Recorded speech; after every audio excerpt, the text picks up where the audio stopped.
Jadi E4 ini juga saya gunakan untuk pembuatan pupuk organik cair yang berfungsi untuk mempercepat proses fermentasi atau inkubasi pembuatan pupuk organik cair.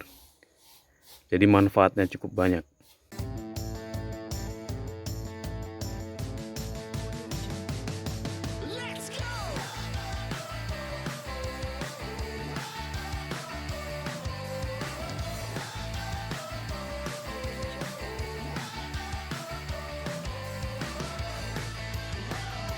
Kembali lagi di channel Rumah Kebun Organik bersama saya Julianto Samosir. Hari ini kita akan membahas E4 ya. Kandungan apa saja yang ada di dalam E4 ini, komposisi pemakaiannya seperti apa, dan manfaatnya, kegunaannya itu apa kira-kira untuk pertanian. Jadi jangan lupa untuk disimak terus video ini dari awal sampai selesai supaya tidak ketinggalan informasinya. Langsung saja. E4 itu ada 3 jenis.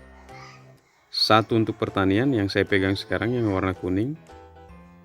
Ada untuk peternakan, itu warnanya coklat. Dan yang perikanan itu warna botolnya pink. Yang kita akan bahas hari ini adalah yang pertanian tentunya, sesuai dengan channel ini.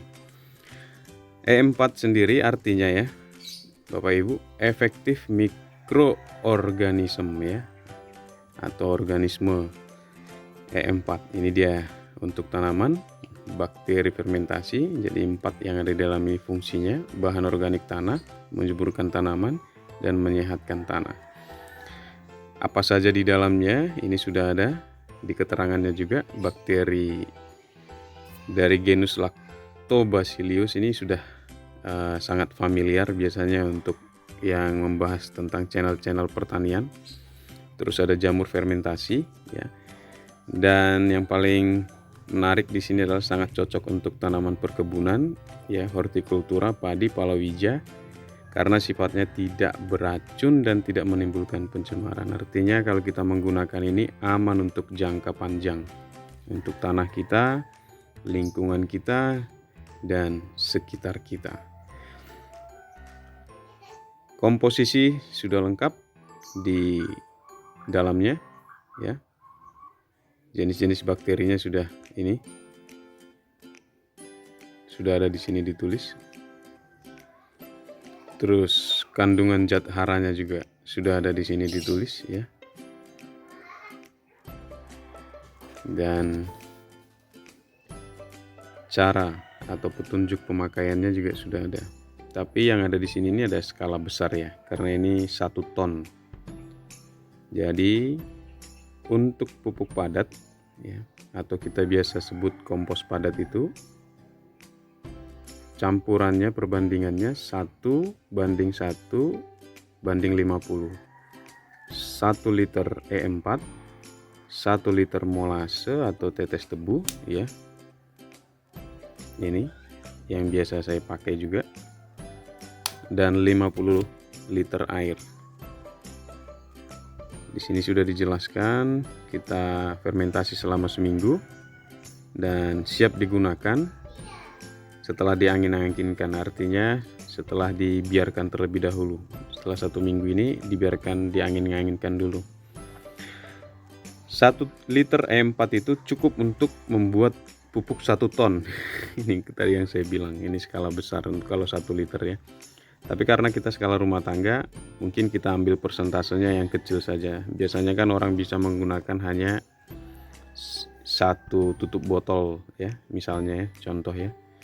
Jadi kita nggak harus langsung 1 liter. Berikutnya bisa untuk pembuatan pupuk organik cair, bokasi cair.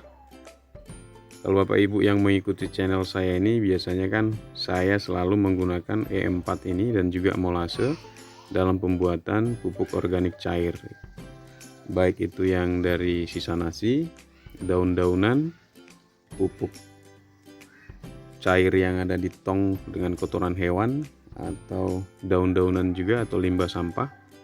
Itu biasanya saya menggunakan E4 ini.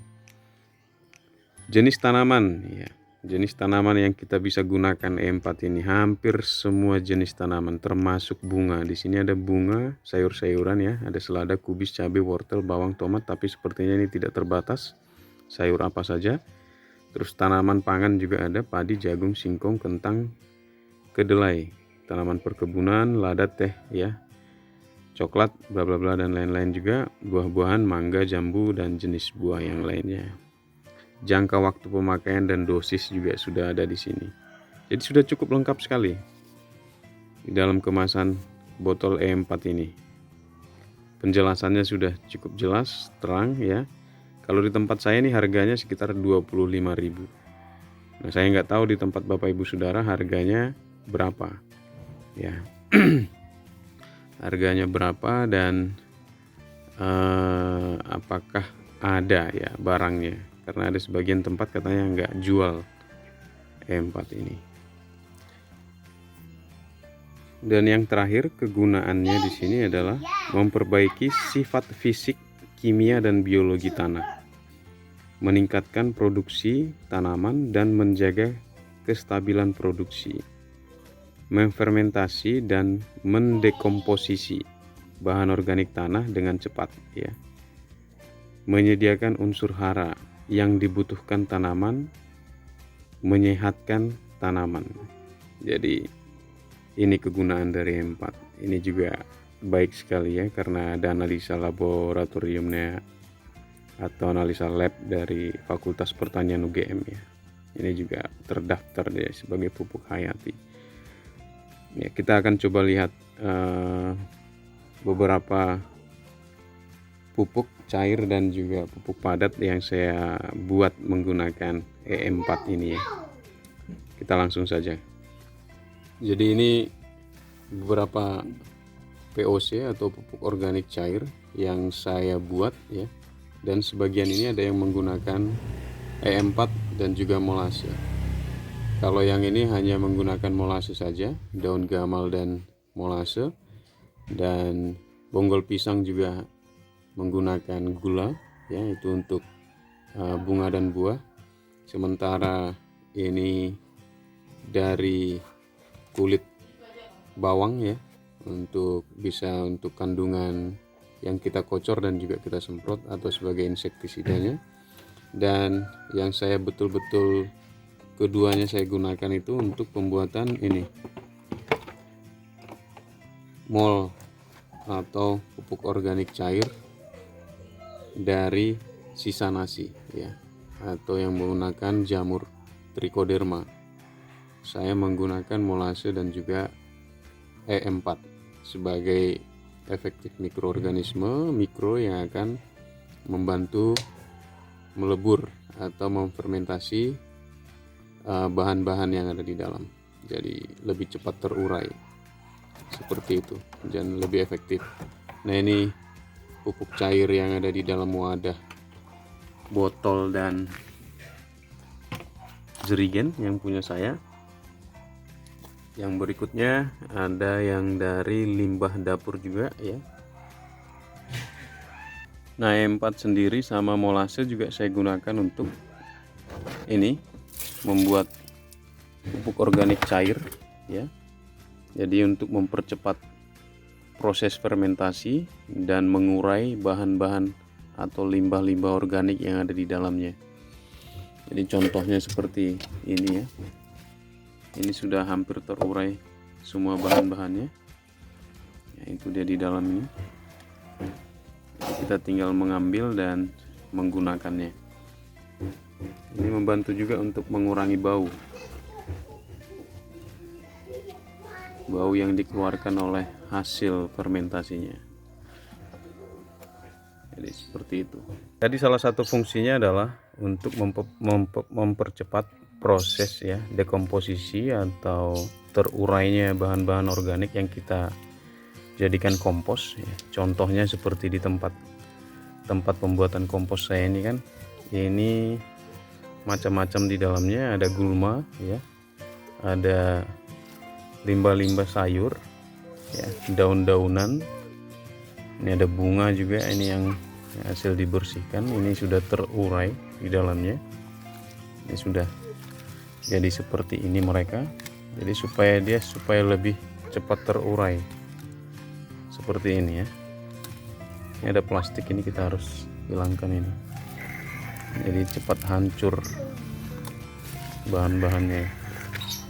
Nah, ini salah satu bahan yang sudah terurai ini, seperti ini. Bahan komposnya yang sudah terurai ya.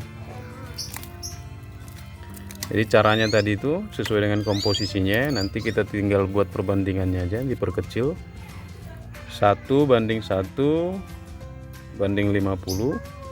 ya. Kita semprotkan sembari diaduk ini, kita semprotkan ya.